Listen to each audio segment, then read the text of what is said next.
not the critic who counts, not the man who points out how the strong man stumbles, or where the doer of deeds could have done them better. The credit belongs to the man who is actually in the arena, whose face is marred by dust and sweat and blood, who strives valiantly, who errs, who comes short again and again, because there is no effort without error and shortcoming, but who does actually strive to do the deeds, who knows great enthusiasms, the great devotions, who spends himself in a worthy cause, who at the best knows in the end the triumph of high achievement, and who at worst, if he fails, at least fails while daring greatly, so that his place shall never be with those cold and timid souls who neither know victory nor defeat. Theodore Roosevelt, 1910. Welcome to Between the Slides, episode 27. I'm your host, Kevin Pennell.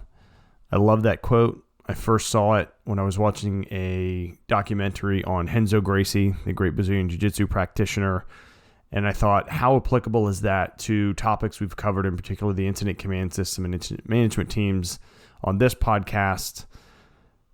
And I think it's very applicable, and we'll get into that in a bit. But it speaks to, we always should be objective and evaluate ourselves and see how we did, and did we fail, and how did we do, but at least we were in the game.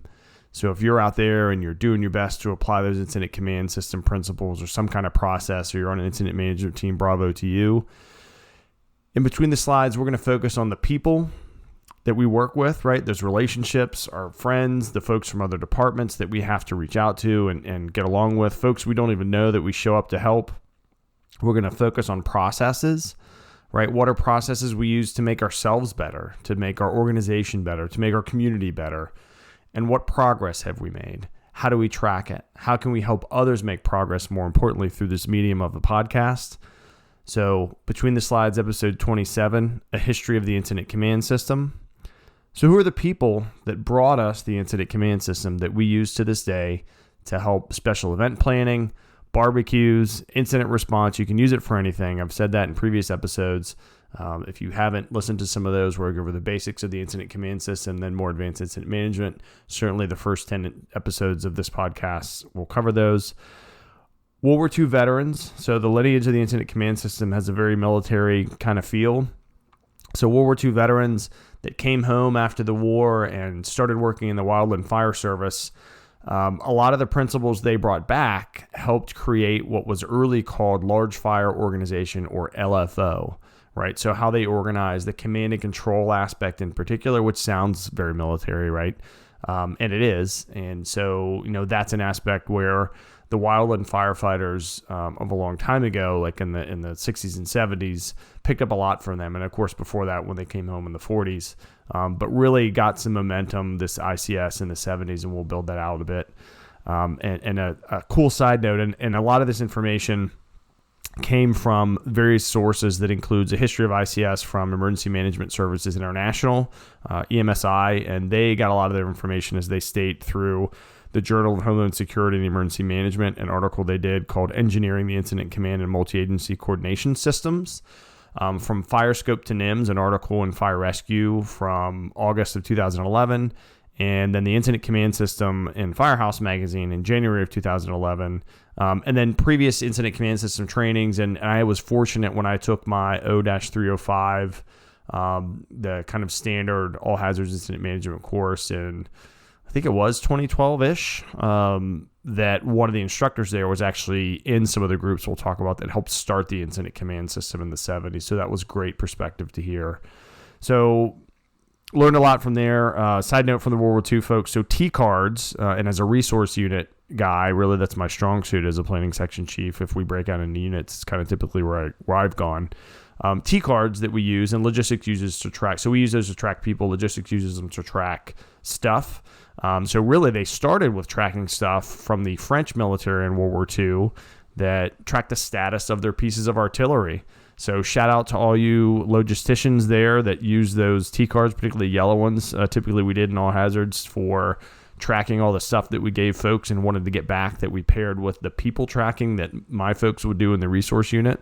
So, and shout out to the French artillery folks in World War II for giving us those tools. That's pretty awesome. Great pieces of history here.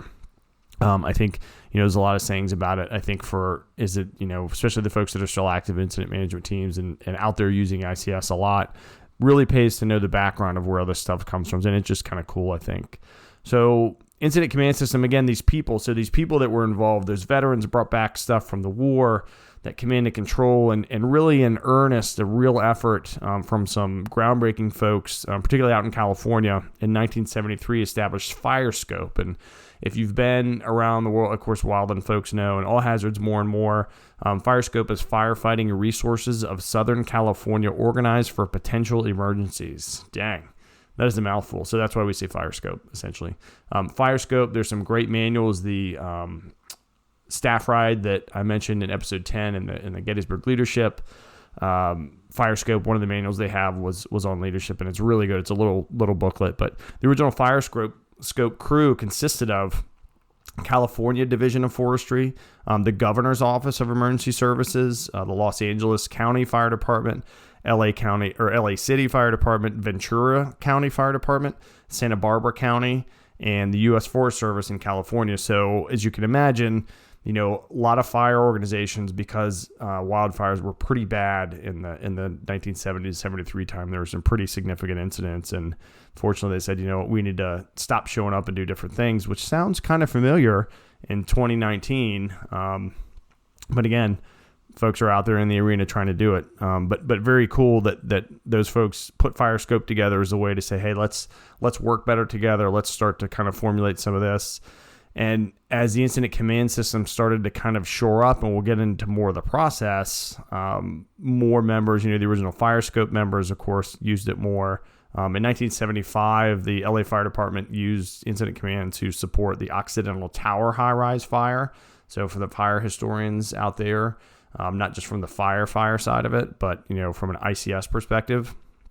A great example of using that. 1978, Pacoima Fire used it on the Angeles National Forest fire and trained and regularly used it. They had some crossover with old and new systems, where part of the after actions of that was kind of a challenge, which we know today. If we're spun up as an incident management team and we show up and someone doesn't have training, we got to help with some just-in-time stuff, right? That's very helpful. Need to get some standard training and use it regularly was a lot of feedback from Pacoima Fire. So again, in 78, doing a great after-action report after a big incident.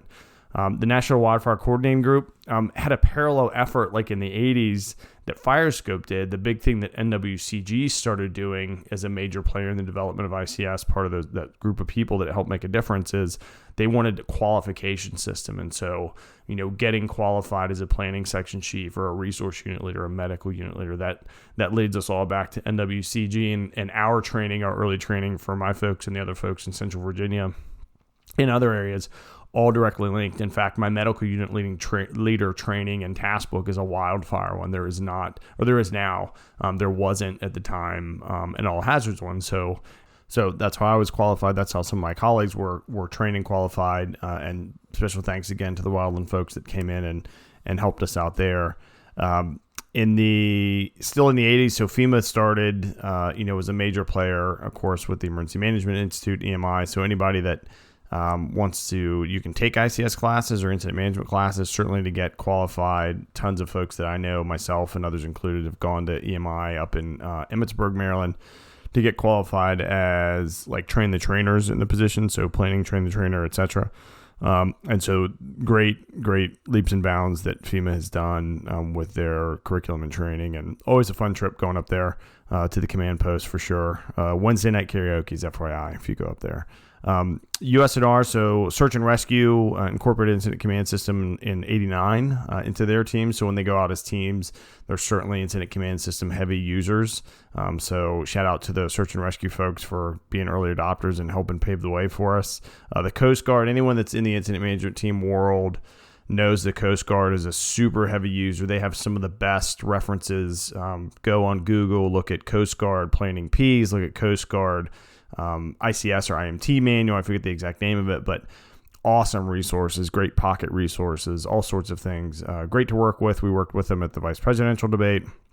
And they're just resources that are ingrained in ICS, so they can click right into an IMT and very competent. Major influences and adopters of it, and worked many issues we'll talk about in part of their kind of process that they helped. But the Coast Guard, huge players. The U.S. president and presidents, right, in the past, but most significantly probably President Bush after 9/11 with the Homeland Security presidential directives that, after some difficult, challenging, horrible responses and 9/11 realizing, hey, we need to standardize this. We need to have a national standard so we talk the same, our radios work together, all the things that you folks that have heard, a bit of the history of ICS and NIMS, National Incident Management System. So hit that up on episode 2 here. We cover NIMS. But in 2004, certainly getting that rolling, and officially kind of in 2005 saying, hey, you have to be NIMS compliant to get some money, which is always a good driver. And then some international partners have helped us over the years or sought help. I know for the team I was involved in, we had folks from Dubai come and shadow and learn how we supported and managed the UCI Road World Championships in 2015. I was fortunate to work with one of the leaders for the Australian EMS system and kind of go over how we do special event planning when I was an EMS captain in Richmond. So those are by far certainly not a comprehensive list of every organization or group of people that have contributed to the development, creation, changes of incident command and incident management. But from a foundational getting us all collectively started, that's a group that's really changed the game. And so shout out particularly to, again, war veterans applying that knowledge here at home, the folks out in California and all those organizations latching onto that, realizing, hey, these big things that happen, we got to work together and standardize it.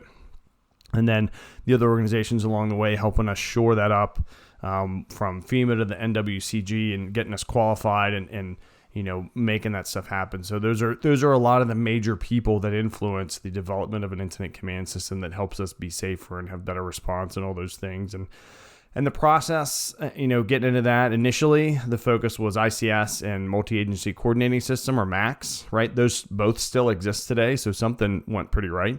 The major process, which we've talked about, particularly in the incident management focus courses, is that planning P. So why a process? Why a standard process, right? Similar, very similar, almost exactly the same. So again, if you look at after action reports from any major incident, a big hurricane, an earthquake, a big active shooter, something else, you will see these today, but these were from the 70s, right? So individual command posts, same thing we see today sometimes. Resources constrained by multiple incidents, right? So we have a giant wildfire, everyone's asking for the same stuff, or we're stretched thin. That happens today just like it did a long time ago. Extended operations over many days. Absolutely, right? That's a huge influencer in what's going to burn your people out, what's going to increase safety risk, right, of folks getting hurt because they're out there, they're more tired. And then, of course, massive property and environmental damage. So when you're burning a bunch of stuff, people's houses and things are out there as well. Excuse me, if there's a hurricane like today, earthquakes, those kind of things. So, that's a big part of why the initial incident command system concepts and processes were put together. Tons of, almost exact same reasons why we need to be using this today. A big after action that helped lead to this from some of those fires too, the terminology issue, right? Different 10 codes. I speak a little bit different in terms than you do from a different part of the state or the country, right? So how we talk on the street, when we're doing our job as public safety or public health or something else, those terms, we don't always speak the same language. So that was apparent. Organization and then SOPs, right? Different agencies even today for day-to-day work have different standard operating procedures or SOPs. Well, they did back then too when this incident command system was a fledgling concept and just coming in there. And it was a bad system in general, really, because there wasn't one to handle those competing resource requests across agencies. So when Firescope got together and as folks honed this together, they said, okay, the initial scope of how we're going to pull together the incident command system and really make this something that's a real process or a real concept is we're going to focus on policy, we're going to focus on command operations, and we're going to focus on tactical field control operators, right? So some different terms than we use today, but you can see how, for instance, policy. So largely that, command staff's going to look at a lot of policy things or a policy group, right? Finance parts of that look at policy. Command operations, which is interesting that those two words are together, right? So, command operations. So command and charge, typically operations out there doing the work. So it's interesting those were put together, I think, and we'll get into this. As this process developed, they figured out, hey, we need to tease these out because they shouldn't be kind of linked that close together. And then tactical field control operators, right? So, getting into that operations section and building that out for sure is something that they wanted to look at.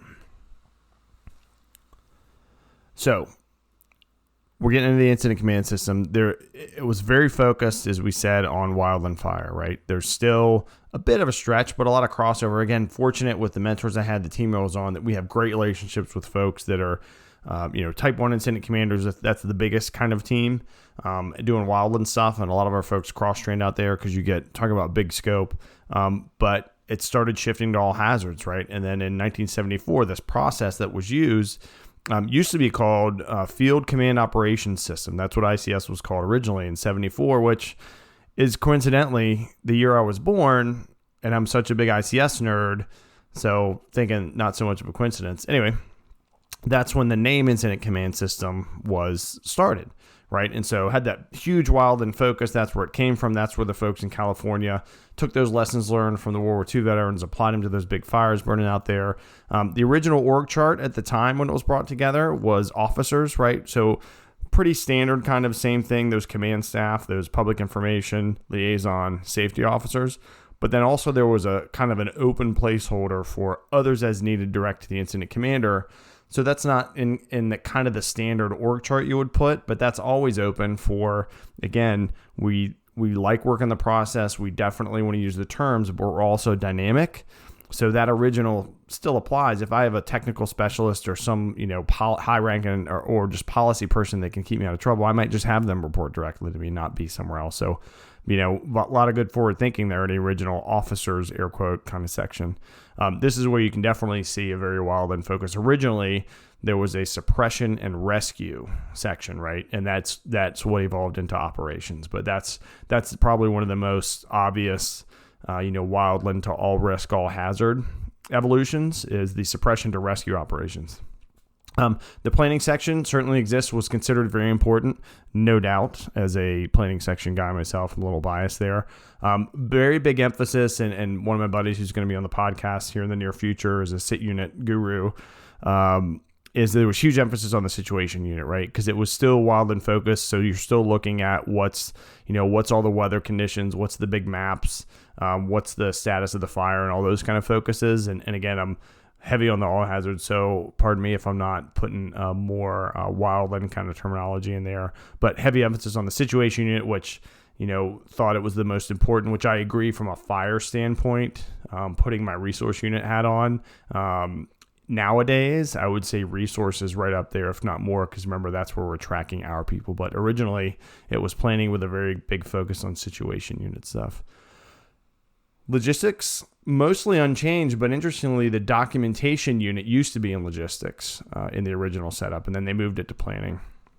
There was something called a base unit, so that facility, right, where we have all our stuff, was changed to facilities unit, but originally it was just called the base unit.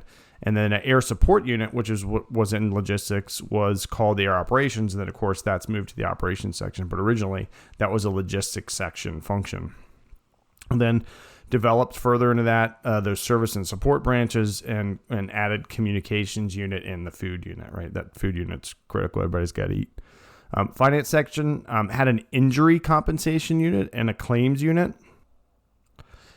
So that was changed to the comp/claims unit, right? So that's one thing. And then cost analysis unit, which was in planning, moved to finance and called just the cost unit. So some interesting things that started in other units, or other sections rather, and then moved to other sections as units in there that we just know today is to be standard. So I thought that was kind of a cool shuffle of, the doc unit from logs to planning, and the cost analysis from planning to finance. So pretty big cool. And again, in 74, that was a big kind of initial org. And then, in 76, kept shifting a lot more kind of unofficially to the all hazard system.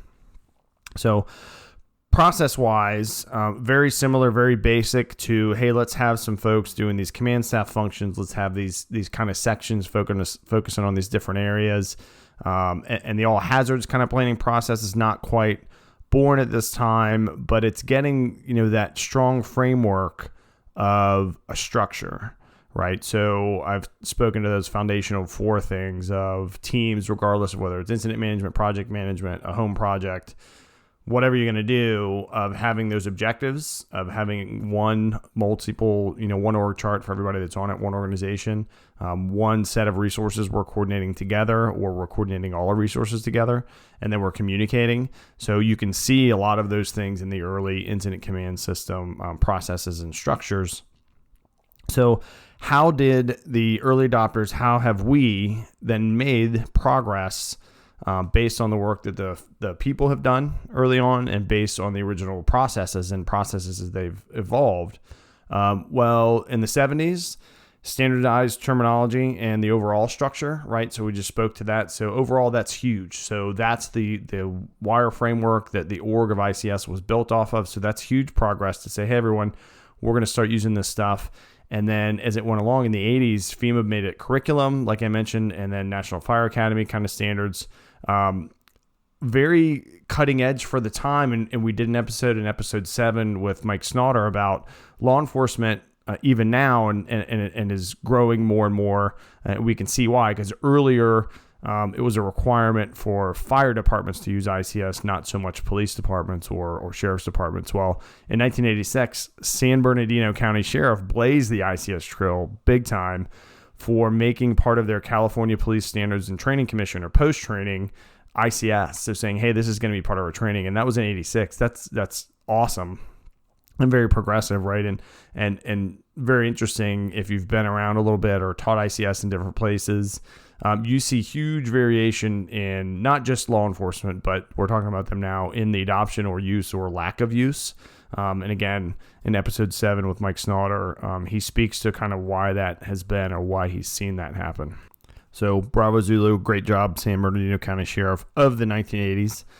Also, another big thing that happened in 86 that folks are familiar with more so probably is SARA Title III, but it's the Emergency Planning and Community Right to Know Act. So basically, if you have hazmat, or you're going to be working with it or something like that, and if you're a member of the LEPC, or Local Emergency Planning Committee, and you understand that folks that work in those areas have to use the incident command system if there's an incident or something that has to do with that. So that's a huge in the organization and response planning for that. So starting to see some official things saying, hey, we need to use this. We have to use this. Here's a law that says you use it. Here's an act that says you have to use it. So that to me is progress, because some things, when we're left to our own SOPs in our own various departments, and they don't have teeth to say, no, we're all going to use this, don't quite work, right? And so that was a great way to, I think, kind of direct folks and say, no, you have to do this, or you won't get supplemented with funds, or you won't be in compliance. And so kind of a good way to do it.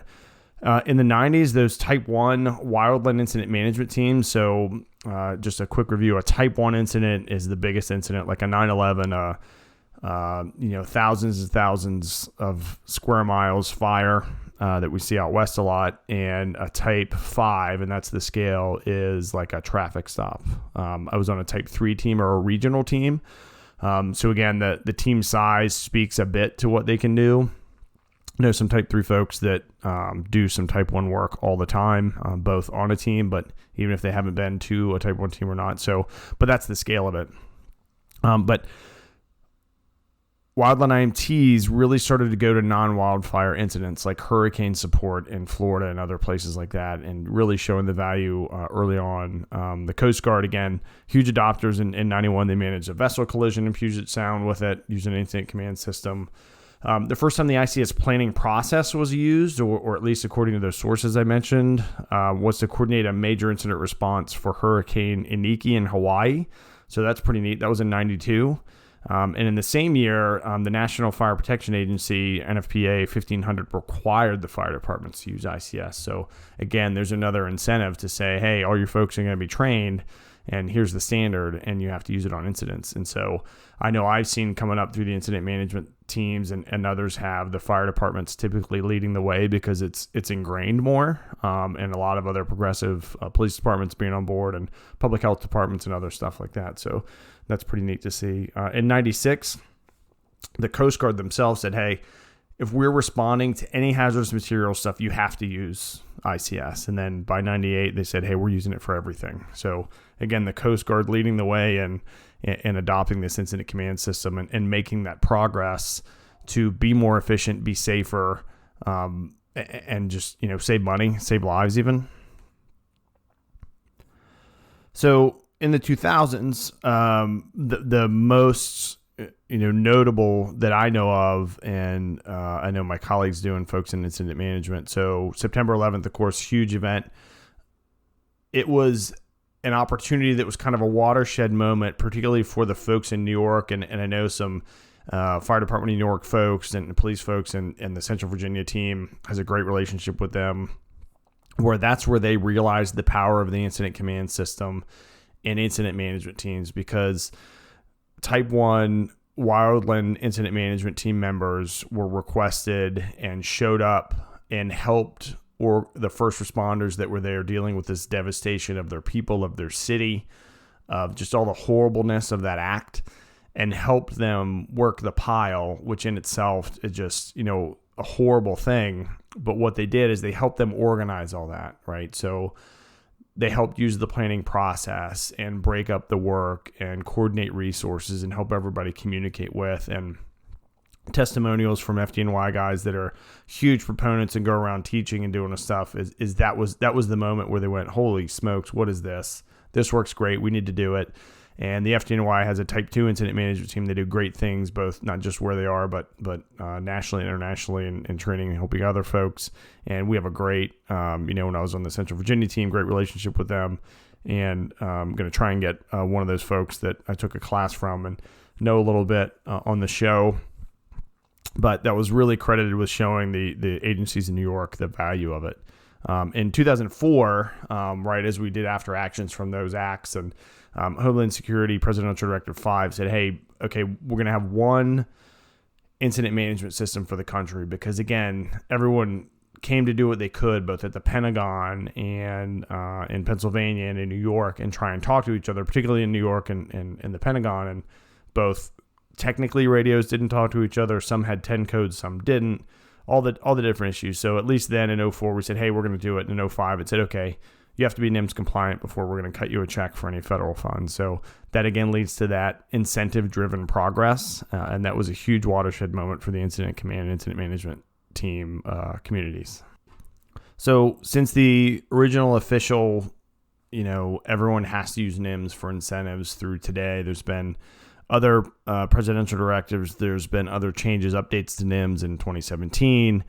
And throughout that time, those Type 2, which can handle really big incidents, not quite as big as Type 1. And there's whole scales, and you could Google, incident management team types, and you can see the whole scale and line by line what's what. And Type 3, those regional teams like I was on, and some of my great colleagues and friends have grown significantly to where many, if not all, the states have them in different cities or regions. And they're comprised mostly of first responders is the largest group, just because the folks that have been first responders, we're used to one responding, obviously using it on day to day, and then it's a natural fit. But I started as a public health person. I know public health at the local, state, and national levels using it, incident management and incident command, a ton. And other partners, public works, public utilities, finance people to put in the finance section, IT people to have in the technology section, right? So helping really develop in some really innovative work that I got to see firsthand by some really great people in Central Virginia and that came from all over, particularly in that 2015 UCI Road World Championships. But it happens every day, for special event planning, from marathons to bike things to critical incident response on a regular basis. And as an example, so, just the Type 3 teams, either the official team or teams comprised essentially of all the Type 3 folks that made a team, helped, numerous sporting events and critical incidents that happened. The Hannah Graham search in Charlottesville, Virginia, Behind the scenes, there were Type 3 incident management team folks and all the, of course, local folks in all these places that we went to support. The UCI Road World Championships that were in Richmond, Virginia in 2015, which is a Type 1 huge international event, was managed by folks trained at the regional level, right? That just believed and said, we're going to use this process. We're going to work with the other people. We're going to make progress in how well this happens. And we're going to be ready as best we can for victory. We may have failure, but it was a great watershed moment to bring people together. The vice presidential debates in 2016 used basic incident command system, good incident management team support practices, right? So the folks that you saw out there, standing guard, keeping folks safe, patrolling, all part of one process that was coordinated by people trained at the local and regional level. So if you're listening to this and you're at the local regional level and you think, man, I'm just doing small things, I'll never apply it. It's the same stuff.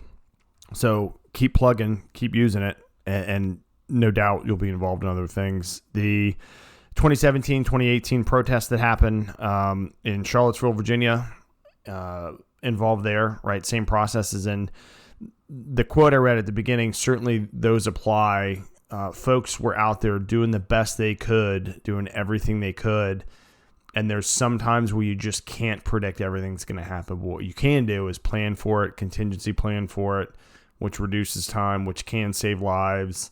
But again, these are all really big events, either planned or unplanned, or incidents that happen.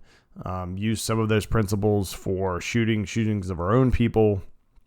And so get in the arena, get out there, and use these principles that folks have put so much time ahead of us for, that these people, these original World War II veterans that stepped into the wildland firefighting arena and had the visionary cooperation to make an original fire scope, right, group together that helped build our modern ICS and IMT capabilities. They would never have been developed if those people didn't get together. Us as descendants of the original ICS and IMT practitioners, we don't always get it right. No one does. Let's be honest. Nobody's perfect, right? But day in and day out, members of incident management teams, folks on the street, those that do their best to apply the ICS principles across many disciplines, right? I just mentioned a few, but it applies to any disciplines, are brave enough to step into the arenas full of competing politics, right? Which no doubt happens. Financial restraints. It's not like money's growing on trees for everybody out there, and dwindling resources, right? So a lot of the resources that folks got, when money was really coming in after 9/11 or after, the latest bad thing that spurs up money is starting to go away. So to the folks that are out there, that are on the streets, that are in the public health clinics, be proud, kind of to paraphrase, as Roosevelt stated, that you do spend yourself in a worthy cause by remembering the people and following those processes and helping making progress by using this great incident command system and incident management, that at the end of an operational period that you have triumphed, high achievement, the feeling of getting through a 9-day huge event when you're tired and you're running process every day, but you did it as a small, air quote, regional team that managed an international event. There's nothing like it. Nothing. It's fantastic. Then when you go somewhere to try and help find someone and you fail, it's horrible. It's not the outcome you want when it's found out that they're dead. But we got there. We didn't fail for lack of trying. We reached across departments and patches. And we're not among those folks that sit and don't try to achieve that victory and aren't worried about tasting defeat, because we know we're going to do our best, and we may win this one and we may not win this one. So thank you all for coming back to the podcast. This is Kevin Pennell. I'm available on Twitter and Instagram at PennellKG. Got a BetweenTheSlides.com website. All the episodes are on there. You can listen to them. So Godspeed to everybody out there in uniform, foreign and domestic, whatever uniform it is, whether it's a suit, it's with a badge, it's with collar brass or not, that are out there on the line serving food to folks, doing the best for their people, working jointly together on processes, whether it's a process or not, and who are monitoring and sharing your progress with others, as I hope to do with this podcast. I look forward to you coming back to the next episode. I look forward to my guests sharing their stories with you as people, their processes that they've gone through, good and bad, and the progress that we together can make and help each other achieve both in our personal lives and professionally. Thank you so much. Godspeed.